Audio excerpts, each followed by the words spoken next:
Hey, but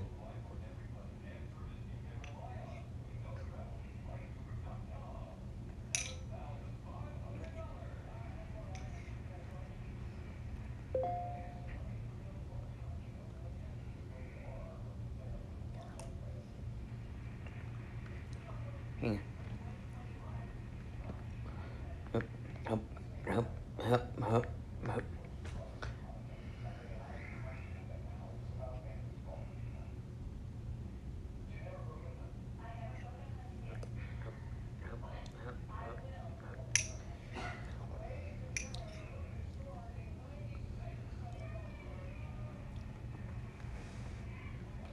So, how many do you think they will call um, opening day? I know I will. So, how many do you think they will call opening day? I know I will.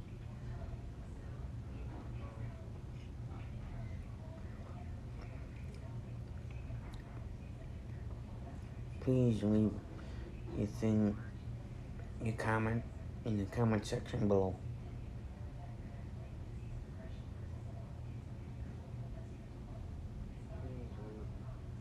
leave your thing, your comment in the comment section below. I'm gonna go get the damn remote.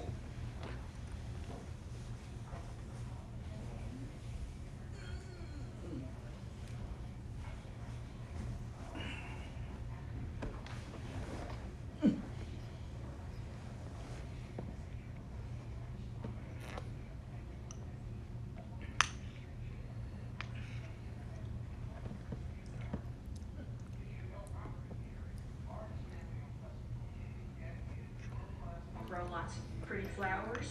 I've learned how to make flower arrangements. I like to give them to people who need a little cheering up or need a little lift, just to brighten their day. It's just like a little bowl of sunshine, to deliver a flower arrangement. Well, I don't want to stop that. I want to keep doing that as long as I can. At a point in my life not too long ago, I was thinking I would never garden again. It was discouraging. But Here's Barrett for three.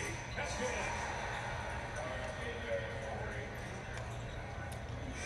36% three. Might be the guy. This season, I don't think we got to see the true George Kittle this year. Kittle had an 11-foot cross jump. Ran routes with ease and precision. We're seeing a lot of athleticism as advertised on display. What was that thing said? The best blocker in that group? He sure was. All right, so next up, stats check this draft model of the highest production score among this year's tight ends, UCLA. UCLA's Greg Dulcich at the top of the group with a score of 99. Trey McBride out of CSU is in the top three. He was also on the mic. I think just that I can compete. I'm one of the top guys in this class, and just to let them know kind of everything I'm about, my measurables, things like that, and let them know that I should be the first tight end taken. Yeah, I mean, like I said, walk on the year, so it's taking a lot of grit, I'd say, betting on myself and knowing what I'm worth, and that's what I'm going to go out and prove tomorrow. They're all great tight ends, but I feel like I'm really versatile. It's all the great players, and when you go back to 2019 when I played the number one team 3 times, Clemson, LSU, and Alabama. So. A nasty shot. Just love the way the Jackie headliners play. But here's that J90 shot. I mean, just a simple step back. Get space from Johnny Davis. And boy, those are two guys right there who have a ton of ability, and they're going to be matched up a ton here tonight. Good friends, too. They played the other 19 favorite team together, the gold medal team. Played a lot of NBA 2K. Played a lot of Pirates. Not just the competition in those practices. You got Chet Holmgren, you got Kennedy Chandler, Johnny Davis, J90, and the list just goes on and on and on. Certainly help these guys that they've transformed themselves from guys who were role players on last year's team to now all Made Americans. it. You know how much team bonding you can do when you're overseas. You got each other, you got your video a few times, especially in the COVID era. 11-6. Ivy riding his former teammate. It ends up with Hunter into the lane halfway through the shot clock. Here's Ivy from long range. He missed it. Gillis soaring in. And they're going to get a foul against Purdue and Gillis.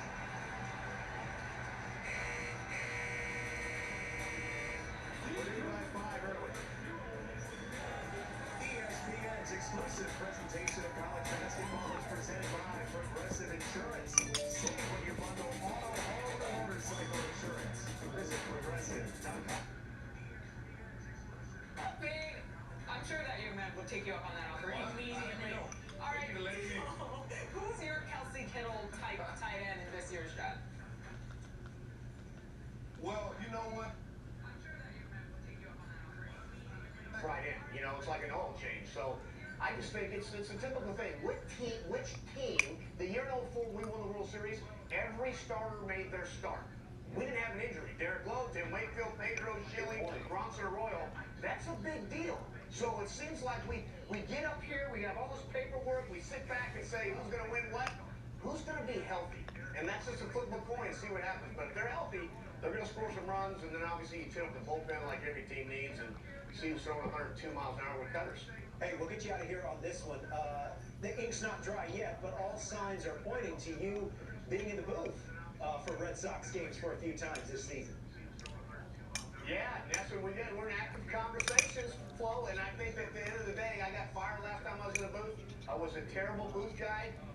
10 years ago, Mr. Eric Shanks said that was the worst listen you've ever heard. And I said, you're right, Eric. So we'll see how this goes. I said, let's just do a few.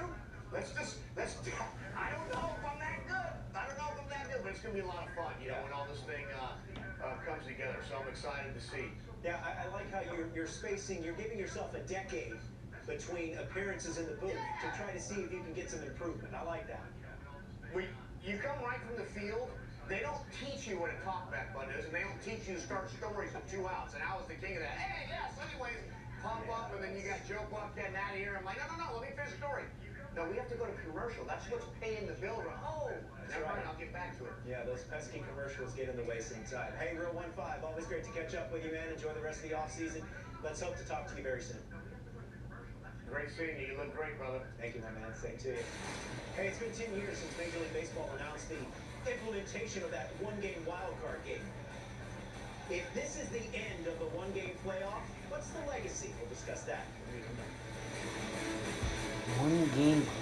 Oh. The one game playoff is basically the wild card game.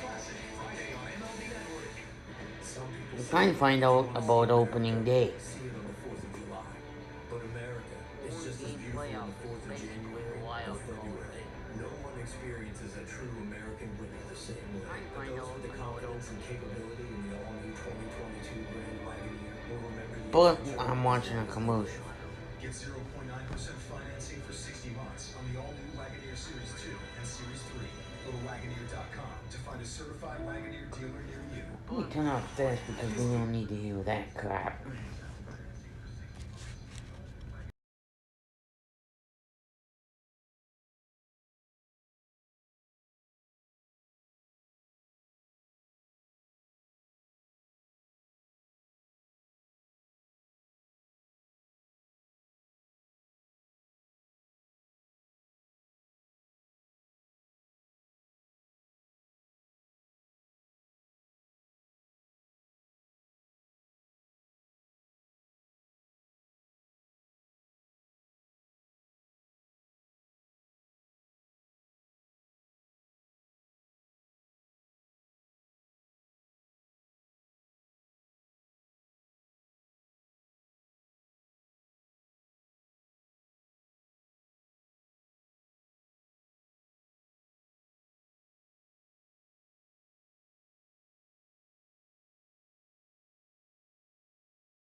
And we're back.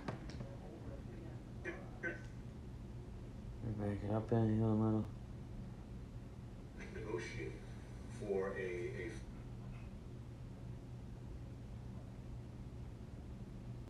Sure Investments.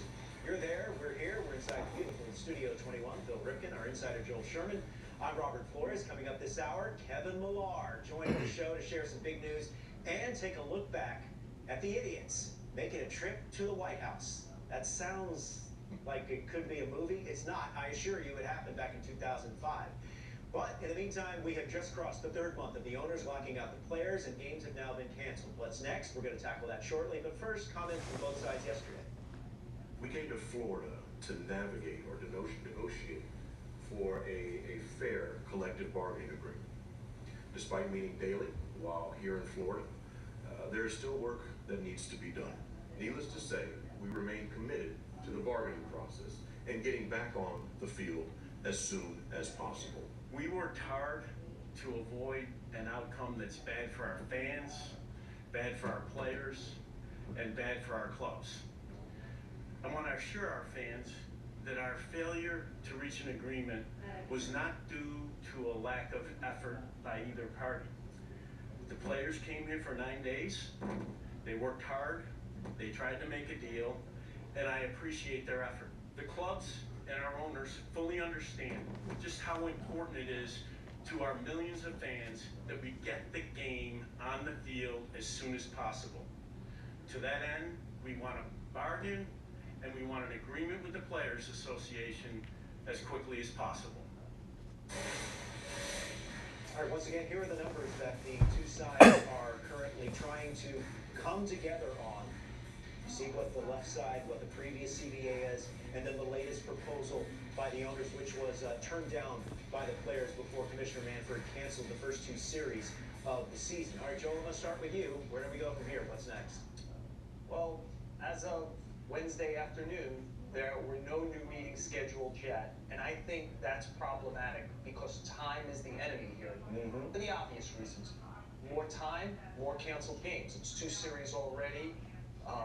We're into March. The season was supposed to begin on March 31st. We know it's now not going to begin until a week into April at the earliest, and so time is the enemy. But I also think time, Baroflo, is the enemy because if you notice in those clips, there was still nicety. We're both working at it. I'm glad we're both here. You know what's about to happen. The offers are going to get worse probably before they get better, right? We're losing money. We're going to offer you less. We're not taking less. We not only want more, we want our pay for not playing. We want service time. So as that hardens, that becomes worse. I would keep in mind that even though both sides have different opinions about where things were left off Monday night, MLB was portraying it as at the doorstep of completing it. Correct. And the union was saying we were not at the doorstep. Whichever one you take, on a baseball diamond, they were at third base. Maybe one of them was leading down the line further than the other, but they had come a long way around the bases. It's time to bring it home. They're close. I mean, I think that's the thing to remember is they did a lot of negotiating and they got a lot closer. Yeah. And so I wouldn't lose that traction and momentum. Get back in the room. Yeah, I like that thought because the quicker both sides get back together, the more you can avoid maybe some of the unniceties that are bound to come. And what both of them said, what Tony Clark and Commissioner Manfred said, both of them referenced the game. And I go back and I look at this, I know that the two sides haven't agreed upon enough to come up with an agreement. But for the game, what the game has gone through, what we've gone through as a country, what the world has gone through in the past few years, it seems an awful shame to let some disagreements get in the way of that. Because I look back at the game, I think of some of the young players in the minor leagues. They didn't play 2 years ago because there was no minor league season. So their development was kind of squelched. Now I look at a guy that might be on the roster for the first time, 40-man roster for the first time. He can't go into spring training. You know, the harm that the game is going to receive if this thing extends itself, I think is going to be immeasurable. And I'd love to see both of these sides get back together as soon as possible. Let's keep the dialogue going in a positive way if we can, and let's resolve this before we lose too many games. Because you bring up an excellent point, Bill, and Joel, I know you mentioned that either you're currently writing your column or your latest column is the choices that the consumer has in 2022 compared to what they had in 94, 95 are totally different. Right? They are absolutely, it's a different world. Yeah, I wrote it, it's up online, nypost.com, go spend some money, buy a newspaper, it's in the New York Post, but, you know, I pointed out, I talked to somebody on the management side a few days ago, and they said, you know, there's always hard feelings out of it, but the fans came back after 94, 95, and I just looked at them and I said, just remember, in 94, 95, to zoom meant to go fast, right? It didn't mean that you could have a conversation. Destiny was an outcome, not a single shooter game that everybody's children is playing, right? And if you spell TikTok how they spell it today, you failed your spelling test. Yeah. There's a lot of more choices today, and baseball is not quite in the public consciousness, nationally especially, as it was a quarter of a century ago. Out of sight becomes out of mind. I believe in 1994-95, the NCAA tournament was 48 teams. Starting in a few days, will be 64. Everyone will bury themselves in their brackets and have a pool. The NFL Combine will melt into the NFL Draft. We didn't have MMA a quarter of a century ago. There's a lot of different ways our attention and disposable dollars can go. And so the longer out of sight and out of mind, the worse for our sport. Real quick, let me spin it forward, and I'll ask you first, Joel, and then Bill, you can piggyback on what Joel says. Yesterday or on Tuesday, the union sort of indicated that they expect a new deal to include payment for 162 games. They would love to see those games rescheduled. What do you think happens there? And is that another potential stumbling block between two sides? Look, there are ways to get to 162 games. As we saw over the last couple of years, when, especially in 2020, when games were canceled and suddenly were played 7-inning doubleheaders. If you want to play technically 162 games, you could get there if this is settled quickly. You know, they could be made up in the margins. But the bigger issue will be service time. Service time is the lifeblood of players. It's how you decide arbitration, it's how you decide free agency, it's how you decide a pension plan. And so that will be, and in the past, they've usually been granted that, like full years of service as part of the comeback to return to work thing. But it is another bargaining thing where the owners are going to say, well, if we give you service time, then this. And that's why I'm saying, right now, you're still close to the momentum. With more time, what you move closer to is fighting over service time, fighting over lost pay, fighting over how much of 162 games, fighting over the size of the playoffs. It will harden the Hawks, who certainly exist on both sides. Hey, let's see if we can get a salary cap, keep them out all year. Hey, let's see if we could get that first CBT number up to 260 or 270. The Hawks begin to have sway when there's dead air. Don't let dead air sit in. Yeah, I don't know if that's a good starting point to kind of get that time back if you're missing it. And if it is a starting point, you can do it if you miss 6 games. If you miss 36 games, that's a problem. There's no way you're going to be able to get that done. So I just urge both sides to get together, keep the momentum going, because I do believe what we saw down in Jupiter, Florida, there was some momentum. Absolutely. We got close. Or we got close enough to get us excited. Do that again. Try to get something moving. So if you do want your 162, I think we can make up 6. Even with interleague play scattered out through the entire season, but don't let this thing go too much. And also just, even if you don't make up 6, owners could pay 162 for 156 games, and it's not, you know, it's painful, but it's not onerous. You know, you're going to pay 162 for 145, for 140, for 135, for 130. So, again, time away from each other now is the enemy. And to your point, to emphasize your point about time, and it is the essence here. Lockout happens December 1. 42 days goes by before a proposal is submitted. I don't know a lot about labor law. I hardly know any of it. But I do know you can't get a labor deal done unless you're talking. So to let 42 days just go by, hindsight's 20/20, but that seemed to me was a very, very big stumbling block to this thing getting done on time. And besides that being a tactic, what concerns me is the machismo that comes in, which is, no, it's your turn. You go first. And that can't set in here.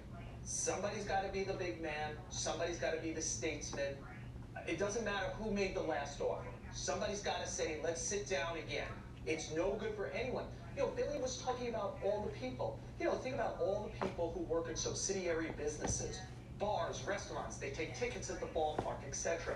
We saw in 2020, it wasn't far into the pandemic where we were talking furloughs and layoffs in major league teams. Are we far away from that again? There is a real price for the people directly involved and indirectly involved in this. Yeah. So there is, I would never tell one of these sides make a bad deal. This is very important to the two sides. The idea of just get it done. I'm not a just get it done guy. Good. But there is a bigger picture than just your two sides. Yeah, and to your point, Robert, the fact that they were down in Jupiter together, they almost got something done because they were together. That's so it. The 42 days without talking, that's no good for anybody. That's right. Deadlines do spur action, but at some point, gotta get together in the same room again. Hopefully something can happen very, very shortly. Well, when we come back, we're going to take a closer look at, now that 2 series as of now have been canceled, we're going to take a look and discuss what might have been for some of those series that are now gone by the wayside. MLB Tonight is presented by Fisher Investments. Clearly different money management. Visit FisherInvestments.com to find why investors like you switch to us.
Remarkable Moments starts Thursday at 1 Eastern on MLB Network. Welcome back to MLB Tonight, presented by Fisher Investments. And welcome back. The business of baseball is something that we all know is a little confusing at times, and so I just really want to talk about the heart of baseball. I want to talk about you know, what's important about this game, times like this, I think it's important to remember why we fell in love with the game, who introduced us to the game of baseball, and because ultimately, when you go through periods of times like this, that's what's ultimately motivating you, keeping you strong, keeping you pursuing the game, and that's really that's my message, you know, to our organization, to our fans. Definitely some nice words there from Royals President Dayton Moore. Now again, the first two series of the season have been canceled. This is just give you a snapshot of the series that will be missing. Joey Gallo was set to open the season against his former club in Arlington against the Texas Rangers. The Yankees are this was their only scheduled trip to Arlington. And how about this? The Mets were scheduled to open the season. Max Scherzer, the new Met, facing his former team, the Washington Nationals. But that appears to have been put on the back burner, and those games have been postponed. Back here with Bill Ripken, Joel Sherman, I'm Robert Flores. Just some storylines, Joel, as you look at those first two series that have been canceled, postponed, however you want to call it, and what might have been. What are we missing? Well, if you miss baseball, you miss baseball. And obviously, part of what you miss is these kind of key moments during the season. And it just reminds us, and we've talked about this quite a bit earlier in the show on the network for months now. Okay, opening day series, which will not be played. I'll list the names. Colorado Rockies versus the Dodgers. Tampa Bay against the Sox. Orioles and Blue Jays. St. Louis against the Pittsburgh Pirates. The two that I didn't mention were the Kansas City Royals against the Cleveland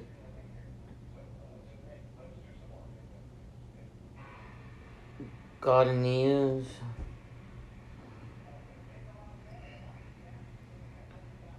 Okay.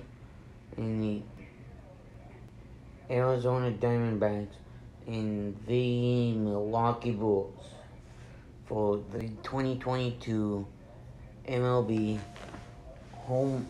opening day series. For months now, there's all kinds of collateral damage when stuff like this begins to happen. And we're seeing some of the collateral damage now. You know, the Yankees are one of the teams that travels well in the sport. When they go someplace, their fans show up and people... More Atlanta, San Francisco, San Diego, Miami, Cincinnati, Chicago, Houston, Philly, Detroit, Maryland versus Mariners. That's a big attendance day, often for whoever the visiting team is. You know, the Red Sox have it. I would expect the Mets with Scherzer and DeGrom would have it this year as they go from place to place. And so when you know, the Yankees, if they don't end up playing in Arlington this year, if they don't end up playing against the Rangers, that's a thing, right? It's not a minor thing. And it's part of the overall sadness of missing games. I think there's a way that people will look at that. Let's say this. Let's just say the first two series are the only thing that gets canceled and we resume. There will be people that look at this in somewhat of a silver lining type way of, you missed them, you didn't have to play against them, and my competitor did. Let's make no mistake about it. There is no silver lining in this. We're missing baseball. Absolutely. And Joel said that perfectly. If you love baseball, you're missing baseball regardless of this. But this is real when you think about the Rays right there. They were due to open at Boston and at the Blue Jays. And would you actually say, if you miss those 6 games, and only those 6 games, would there be a silver lining in it? You might make the argument. And look at The Giants' first 2 games are at the Pirates and the Brewers. missing the Padres and the Brewers, 2 road series. Yeah, but again, to Billy's point, You know, if you're good enough, you're good enough. You'll figure out how to win the game. So pointing out who you missed. I'll tell you what we'll deal with at the end of the season. Some team that will be one game out and say, if we had played 162, we would have made it, right? The guys, Billy, you're a former player. Think about achievement. You finished with 197 hits, not 200. You finished with 19 wins, not 20. You finished with 29 homers, not 30. You know, all the things that really mean, you know, we forget that there's stuff that means things to fans and players along the way. You're rooting for a guy, you know? Like, I remember a meaningless game one time at the end of a season. My dad was a giant Yankee fan. I'm like, what are you watching this game for? He goes, I want to see if Bernie Williams gets 200 hits. And it's like, yeah, fans want to see if Bernie Williams gets 200 hits. And so we'll miss, there's all this collateral damage when we don't play our full season. Let's hope it gets settled and we find a way to sneak these 6 games back in somehow. And we're not talking about 12 games, 18 games more.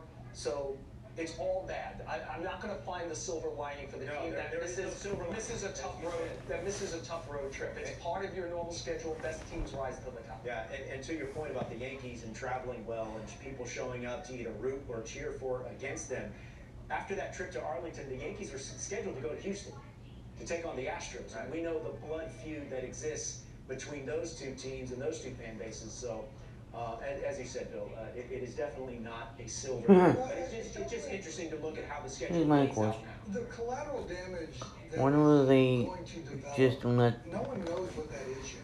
the And games that's kind of the resume? scary and the uncertain Because part all for the everybody here, fans because are the wondering, longer this thing when the goes, hell is something the bad's gonna games happen. The quicker this thing coming gets back? resolved, the less chance something bad will happen. Can I tell you one of the bad things that's going to happen, and I can guarantee it? No matter what we do now, spring training will be rushed when we get back. And I assume we get back, right? Everyone's not going into air conditioning repair here. At some point, we'll play Major League Baseball again. And we'll rush. And because we rush, there'll be injuries at a higher level than before. And I don't think Billy's point before should be short-shrift. There's all these guys on the back of a 40-man roster who are going to go to spring training. They're going to be pushed to the side because you got to get ready your 30 or 35 guys who can play. Their minor league season will have already started. They're not part of that. Then they're going to go to the minors and everyone's going to say, don't rush. And they're going to be like, yeah, no, I'm not going to rush. But they're going to be thinking, I would have been the first call-up this year. I need to get there. And we're going to have all of this injury. And that's should be part of these negotiations also. Let's understand the ramifications on our sport for staying away a long time. What's the price of that? Bake it into your offer. That should definitely be part of the calculus. 100%. What is it worth? Because as you said, there are a lot of unintended consequences of what is happening here. We're going to take a time out here on MLB Tonight, and we're celebrating Women's History Month. And when we come back, when they take a time out, we're gonna take a time. Okay? Let's join them. I'm gonna put you guys on mute. When they come back, I bring you guys back. Okay?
make strides in the industry of baseball and Major League Baseball, as evident by these recent hires. And our Lauren Gardner recently caught up with one of them.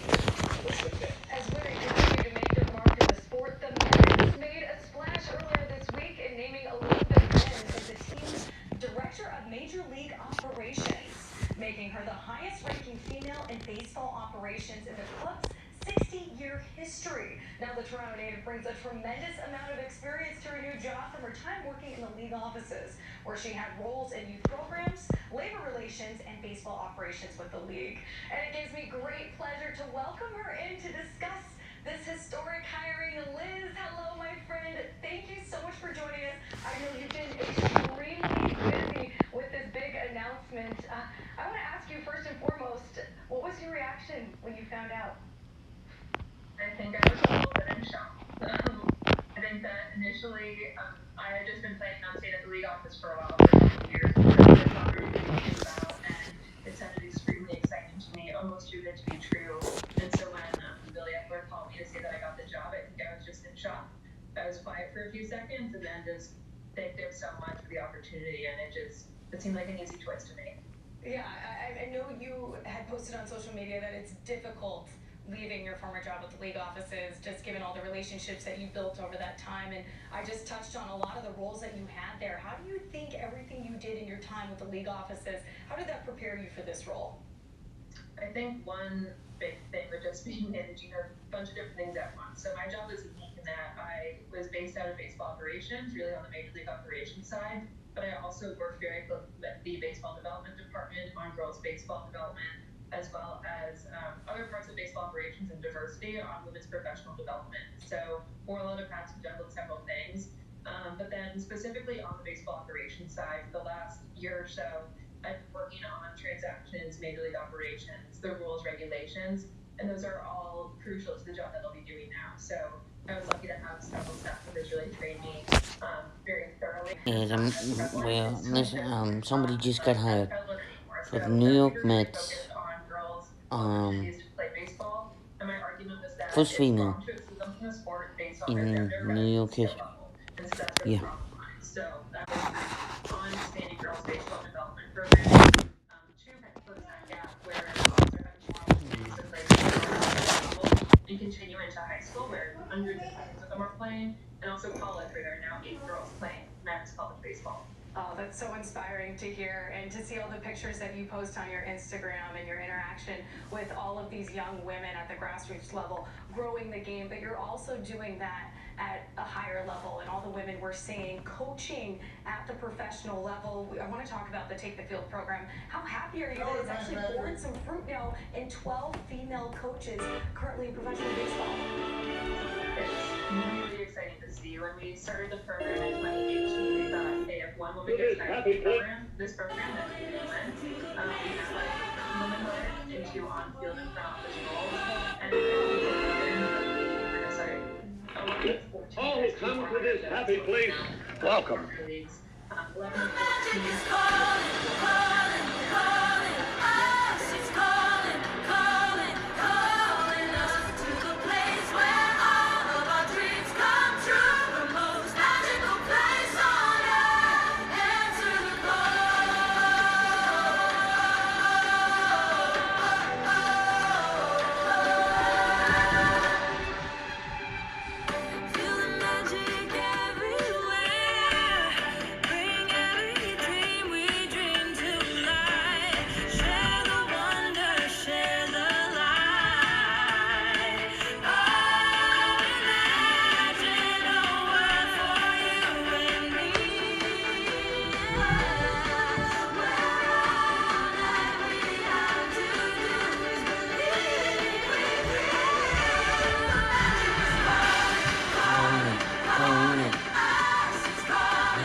of stuff that's happening right now in the NBA.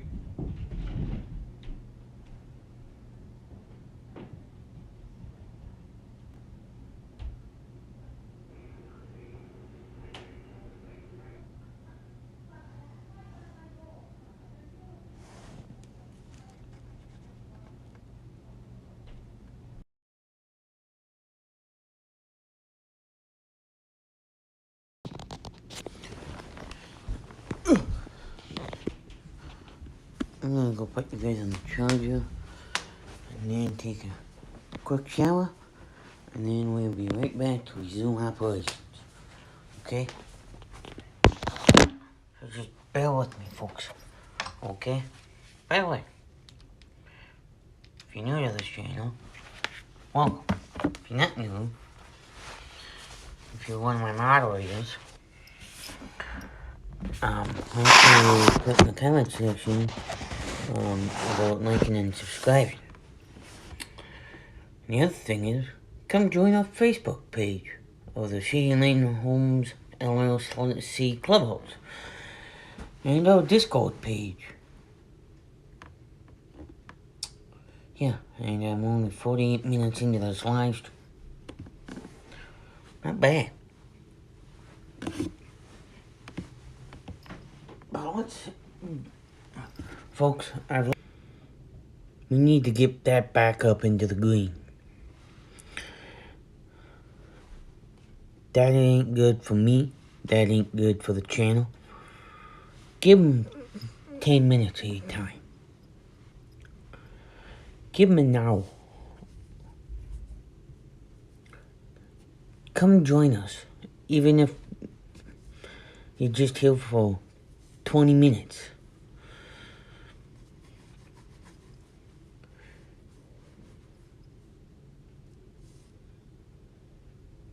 Okay?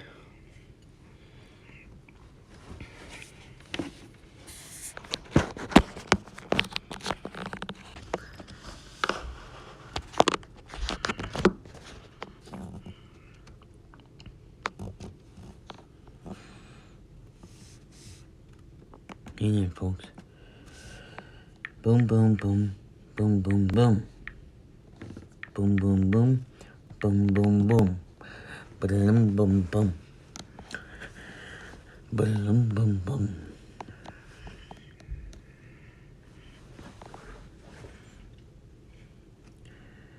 But yeah.